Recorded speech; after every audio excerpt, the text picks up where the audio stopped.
Welcome back into the Lads Talking Footy podcast. It's me, Jordan Tana, hanging out with Sam Whitaker and Simon Anderson. What up? And if you're watching this on YouTube, you'll notice a bit of a different environment. Change of scenery. Change of scenery. Sam, you've built a lovely little shed here. We got all the posters up in the background. It's pretty Kobe'd out, I'm not going to lie. Yeah. There's a bit of a clear bias towards one player.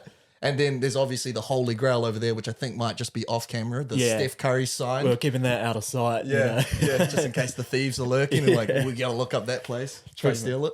But this is sick, bro. This is you'll see us in here from now on. Yeah. This is the new environment. I'm pretty stoked. So we've got a few little things still to come. Got to get a TV up and there's some exciting things happening. So yeah, we got a nice new layout and we're the lads are leveling up. Yeah, we are. Things coming. Into accountability. So Simon, you had Try Score Smokers. You had Cam Murray in at $4. Jordan, you had Luciano Leilua in at $3.30. I had DCE in at $3.50. As for locks for the week, Simon, you had Manly head-to-head at $1.48.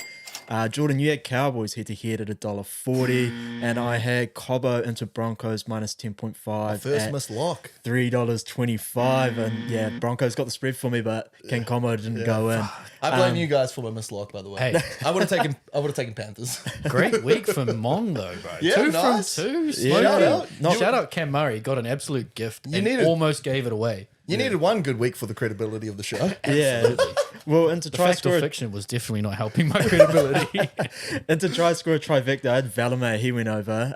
Jordan, you had Johnson, he went over. And Simon, you had Latrell, who didn't. So we missed on that one at $4.95. As for tips, I was 6 for 8. Cowboys and Raiders got me. Best bets, Broncos minus 8.5 at $2. Rabbitohs minus 20.5 at $1.91. Raiders head to head, that one dropped. Manly minus 6.5 at $1.95. Panthers got that one at the minus 15.5 at $1.82.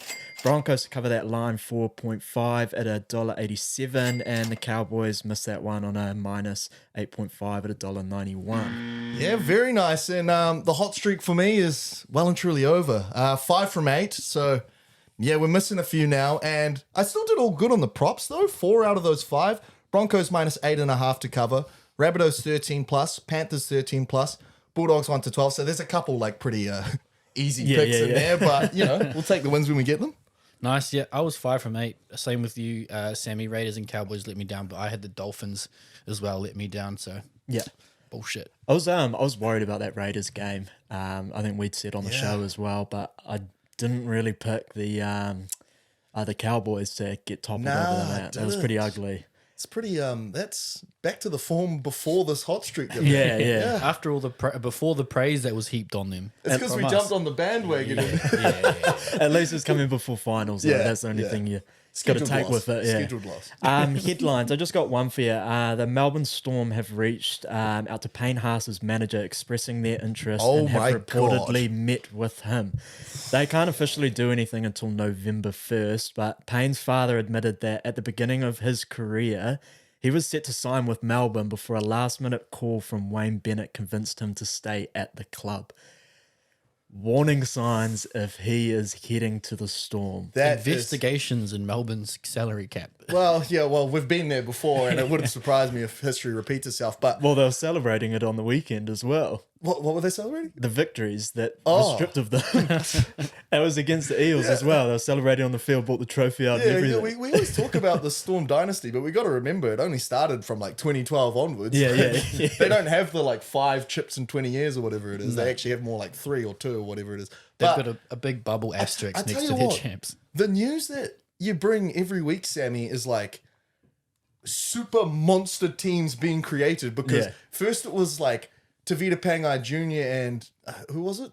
I think I've forgotten now. it was some sort of collection Chaos. of monsters. Yeah. And now you're going to Tino. I think it Tino. was. That's right. And now you're going to try put Payne Haas together with Nelson Asafa Solomona. Yeah.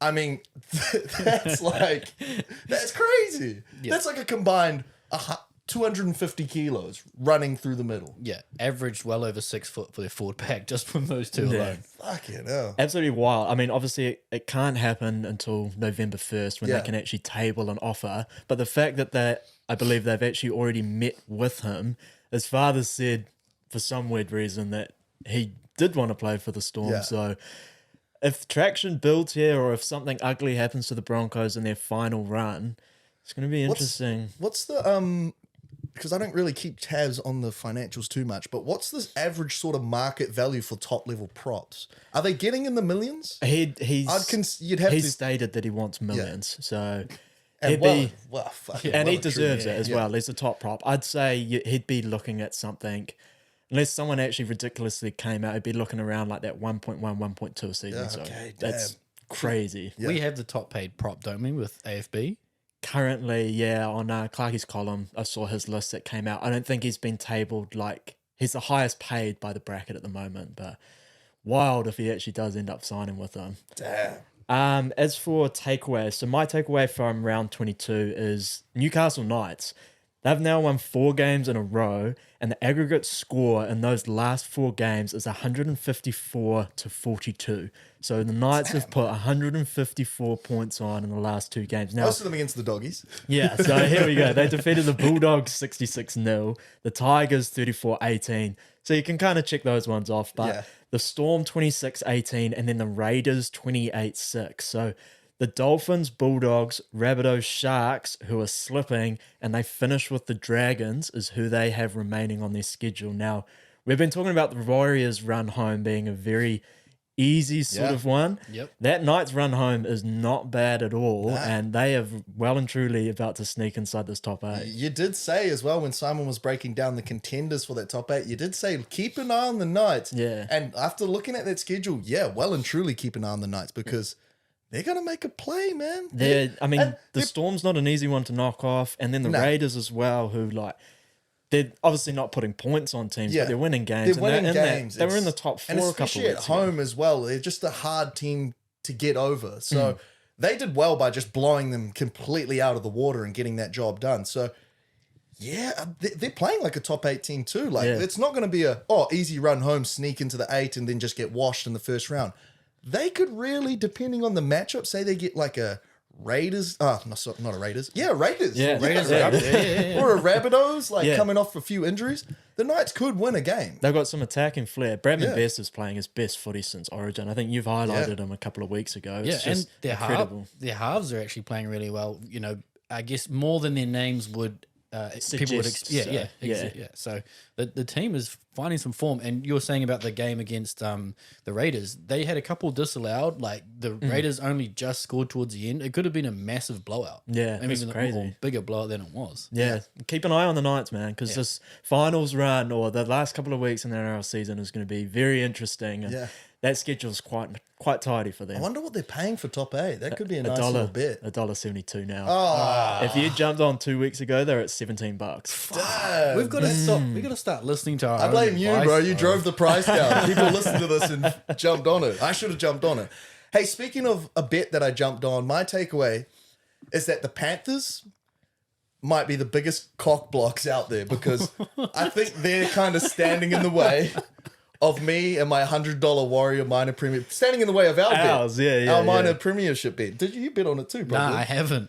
Oh, no fair. You're the Warriors guy. Yeah? No, we're I'm Warriors waiting guys, yeah. I'm waiting until the postseason, and I'll just put it on them to take it outright. Yeah, well, fair enough. I've also got a bet on that, but not 100. 28-0, they beat the Sharkies, and although, the Sharks were dealing with some injuries, and, they played actually defensively a lot better than they have been in the previous weeks. McInnes, for starters, with his 81 tackles, NRL record, so obviously he was standing up in defense, and what an effort that was. But Cronulla did us no favors as well, and they played terrible in this game. They made 13 errors and 66% completion rate.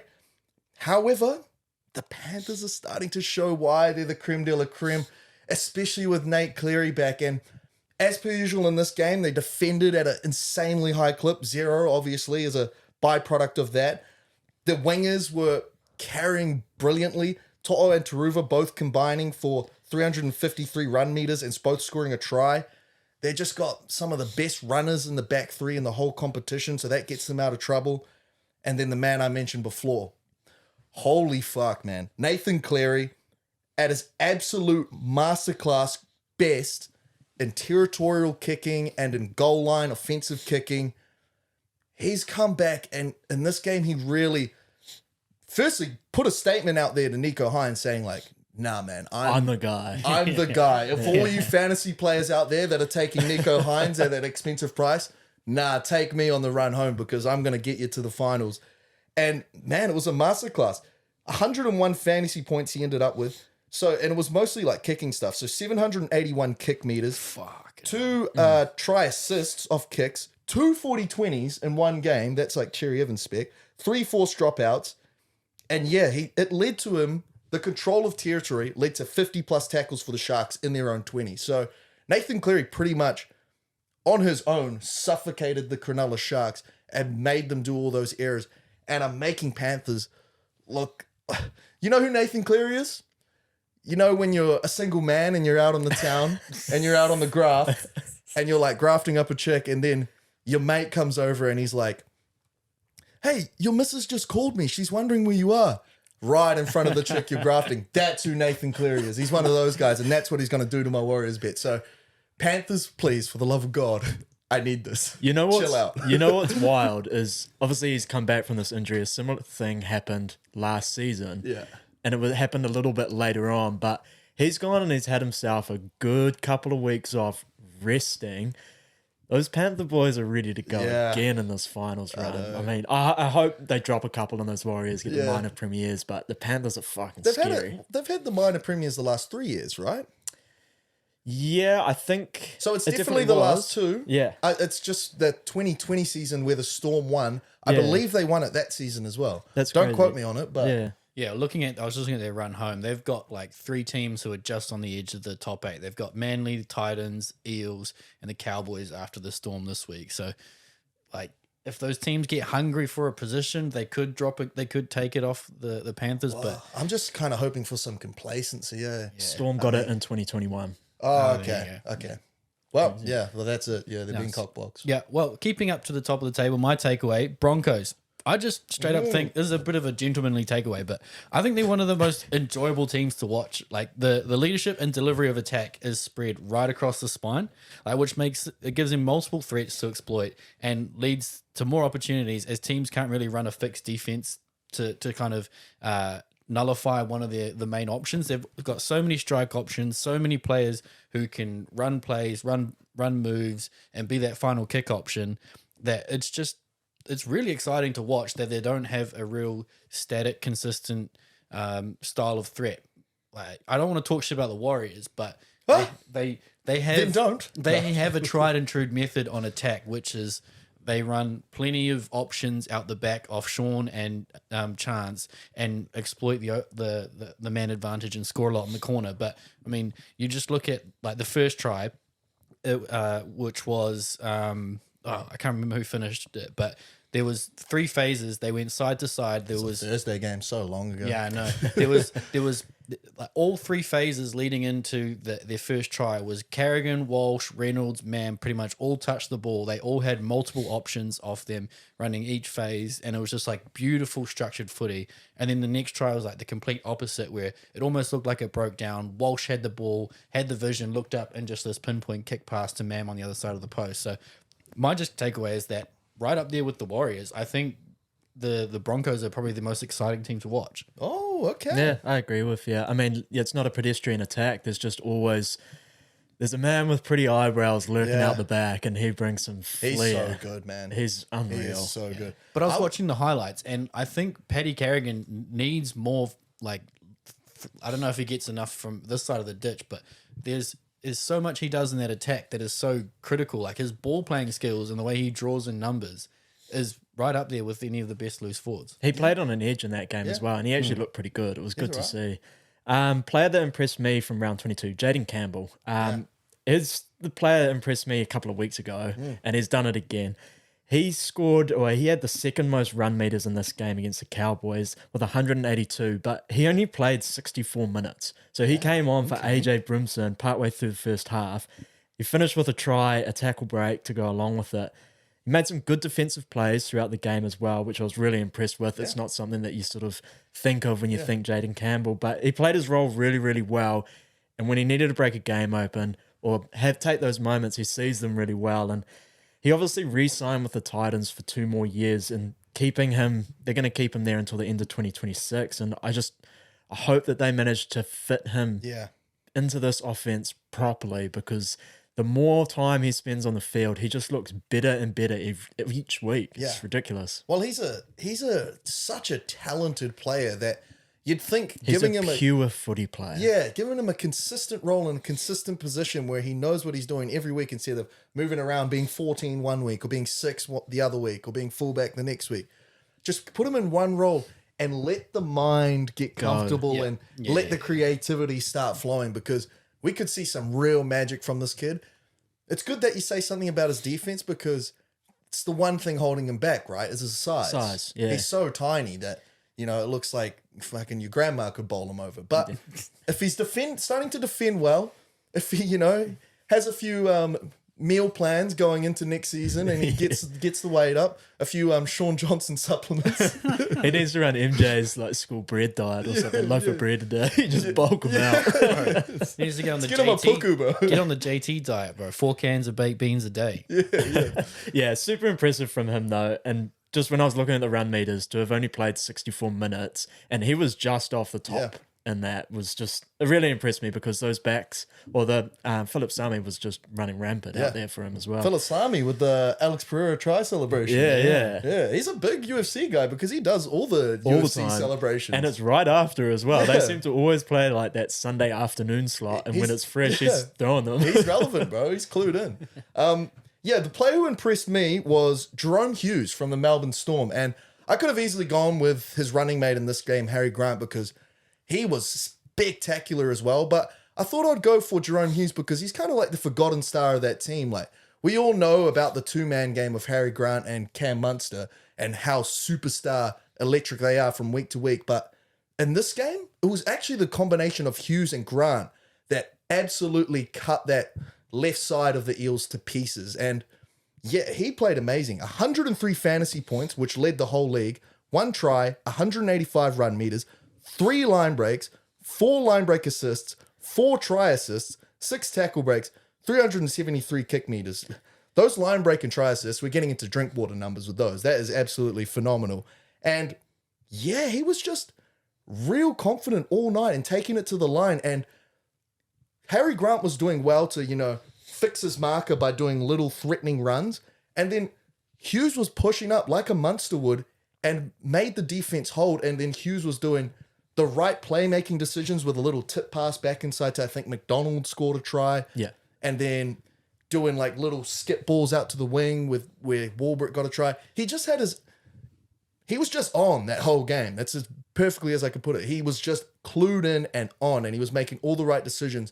And the footwork cannot be slept on, because the try he scored, right to left, bang, dangerous, bro. Left his guy standing. So Jerome Hughes, when he's firing, I know I talked about the Storm a couple weeks ago and how they kind of slept on in terms of the big, well, it's kind of like 2 at the moment, and then just biasly I chuck the Warriors in there as like a big 3. But the Storm are definitely someone you need to worry about, especially when they get healthy. They're dealing with a few injuries. The centers are a little bit... Centers played good. Seve and Tanamapia played pretty good, but yeah, once they get fully healthy, beware of the Storm. And Hughes firing makes them that much, more dangerous. Yeah. After that try, that might have been the sickest try celebration of the round as well. Oh, the Hadouken. He got up and he hit the camera. I was like, oh my God, yeah. So. I mean... Also, shout out Munster's try. That was a fucking mean try.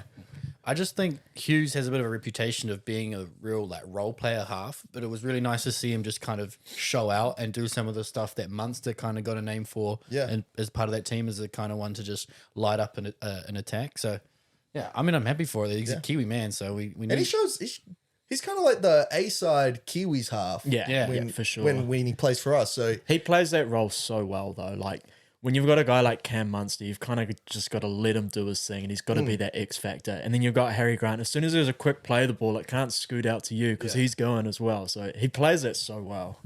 Is there any debate on whether Harry Grant is the best hooker in the competition? No. Not for me. Wade Egan, mate. Seeing if I can get Simon to bite. He's the best role player. He's the best Draymond Green hooker. Nah, without a doubt for me, Harry Grant. Yeah, no, he is pretty fantastic. So my key player, someone that didn't put up massive fantasy numbers, but just like we're talking about earlier in his team, he just kind of played more than what I was expecting him to do, and just more than I've really seen him do for most of the season. That's Jackson Hastings. I think he had a really solid performance and a really, really impressive first half for the Knights. The first 2 tries were pretty much all him. He didn't give the last pass away to whoever the first try. Oh, it was Ponga that got that first try.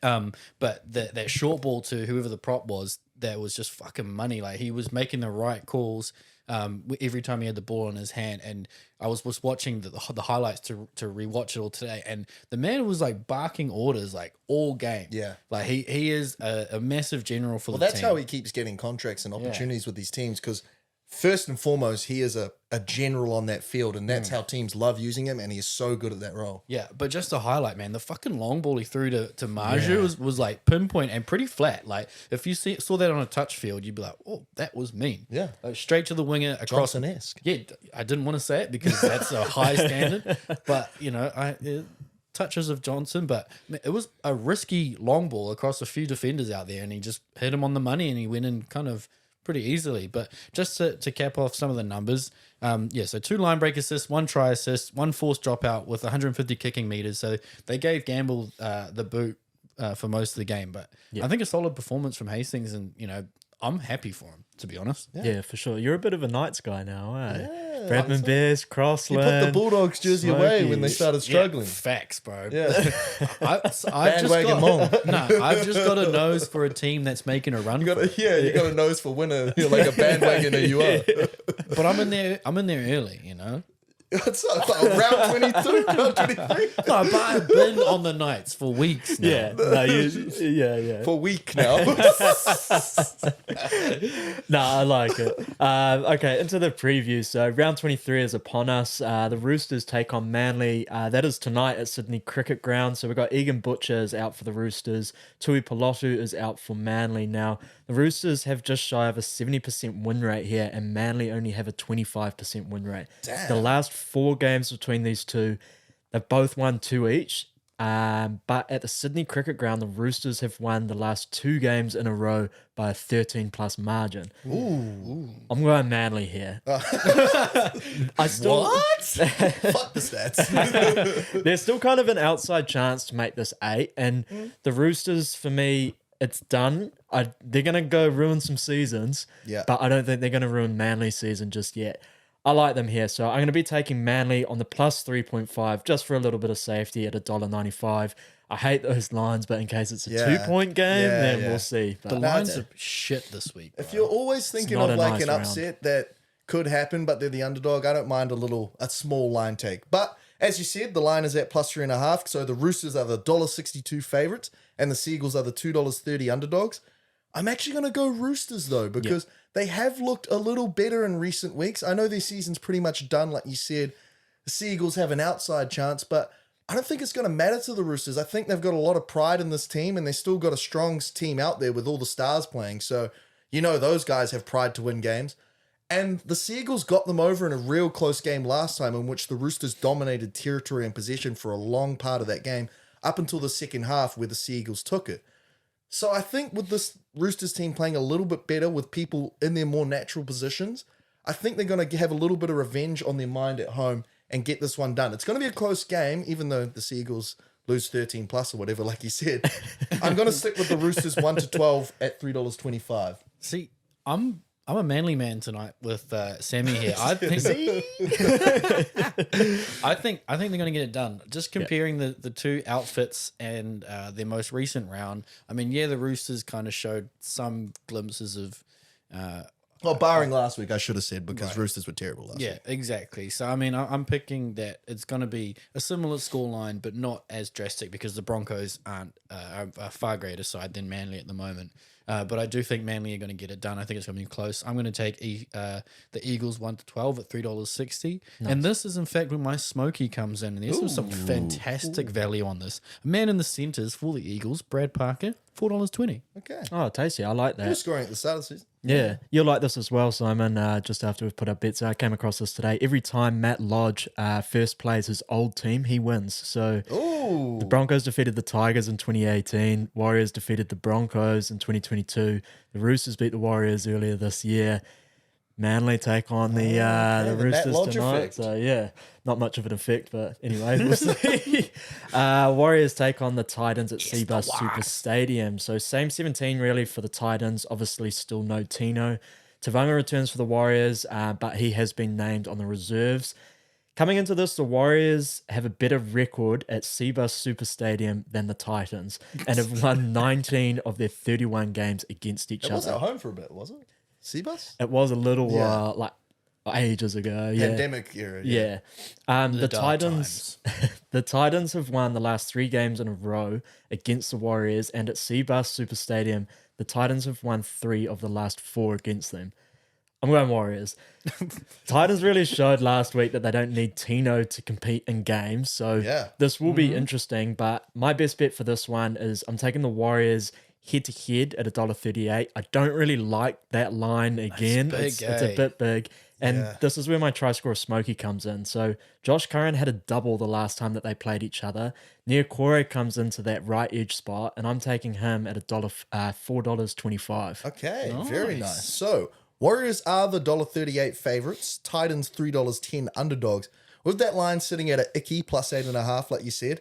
An icky plus 8.5 that I'm going to take for the Warriors minus 8.5. So you're going to put your sticky fingers on the icky. I'm going to put my sticky fingers on the icky and get some sticky icky and take them, because Warriors coming off a bye gives me a good feeling. They're a well-coached team, and they're going to be drilling in, a lot of the structure that's made them successful throughout the season. They've got a real strong forward pack. It's such a nice thing to say, eh? Yeah, it is. The they're a well-coached team. A well-coached, they know what they're doing. That fights for victories. Consistent. Plays 80 minutes. Yeah. Imagine saying this last year. They'd be like, oh, you don't even watch, bro. Because the Warriors, they haven't been like that for 10 years. But no, we're here. We're here at this point where they are like that. And the Titans, they aren't like that. They're inconsistent, and they've been inconsistent all year. And they had a very good performance last week, and they showed some defensive capabilities as well, just keeping a very dangerous Cowboys team to 13 points. But inconsistent, bro. I can see them going back to their old ways in this one. So I think the Warriors are going to come off the bye hot and cover that line at minus 8.5, which is $1.91 in value. Yeah, you did hear me just complaining about the line as well, and shock, I'm taking it. Warriors minus 8.5. Is definitely the go. I looked at 1 to 12 because I thought this would be a close one. I really think that the Titans are going to put up a big fight, and it will be unlikely that we put them away. It's a possibility. That's why I'm taking the line, because I do think there's a chance this blows out, and I don't have enough faith in the Titans to keep it close. So yeah, I'm picking that we just have some fantastic set moves. We just play great structure, good running footy. I mean, the team's going to be so stoked to have some warm weather. It's been cold as fuck here, so I think the team's just going to light it up. And we're wrapped up here right now. Oh yeah, are we ever? Now the Panthers take on the Storm at Bluebet Stadium. So Peachy's out for the Panthers, which sees Zach Hosking move into that left centre. Tango and Salmon are back though. Big Nelson also returns for the Storm. So the Storm have won 29 of their 42 matchups against each other, and at Bluebet Stadium, both teams have exactly a 60% win rate. The Panthers have won 3 of the last 4 games against the Storm, with the most recent meeting being by a 13-plus margin. However, the last time that they played at Bluebet Stadium, the Storm won 16-0. I remember that game. I'm going Panthers. I think this is going to be an absolute doozy of a game. This game of the round for me. Game of the round. But the only thing I'm going to say is I would not be surprised if the Storm pulled this one out, because this is something that the Storm would bloody do. And that's why the best bet for me in this one is I'm going to take the points over. When I saw it was at 39.5, I was like, that's actually quite low. That's low. I'm worried about lines. Worried about head-to-head, so I'm going points over, and that's $1.91. Damn, that's a better bet. I wish I took that one. But we got the Panthers, $1.36 favourites. Storm, $3.20 underdogs, with the line sitting at plus 9.5, so fairly big line. And just like I said, begrudgingly, that I would rather Sam's bet, it's because I've actually taken the Panthers minus 9.5 line. I think the Panthers are rolling at the moment, and they're playing such a good brand of like structured footy, especially with Nathan Cleary back, that I could see, because the Storm, they are super dangerous, but if you watch their games, they still make like quite a fair few mistakes, and they push passes and maybe try push opportunities to spread the ball a little bit too early in tackle counts, and they lose the ball around the 40, the 50 and stuff like that. Yeah. You can't afford to do that. As shown by the Sharks, you can't afford to do that against the Panthers, because the Panthers will suffocate you. Cleary will, if not lead to a try, he'll get a repeat set, and you'll just be camped on your own goal line all day. And that blue bet, I can see the Panthers turning out a really good performance here, making another statement towards why they are the creme de la creme of this competition, and covering that line for $1.91 value. So you don't think it's going to be like a iron sharpens iron sort of deal where the Panthers force the Storm to play I think it's going to be, so my prediction would be close game. It's real close up until halftime, and then around the 50-minute mark, it'll start being the Chin's boot comes out. The Crimson Chin will start making plays happen, and then try, 3-try advantage, I'm saying. All right. I'm picking this one's going to be close, and I had no idea who's going to win. So, Sammy, if you're looking for a bit similar value of yours and a little bit more options for it to hit, I'm taking either team 1-12 at $1.79. Nice. It's good value there, and you've just got to hope that neither team gets a roll on and one team drops their head. But I'm picking this one is going to go to the wire. I know the Storm love to get up for a top-of-the-table clash late in the season, bit of a tester. They've got a few weeks and a couple easy games afterwards, so I think that they're going to come out and play this as like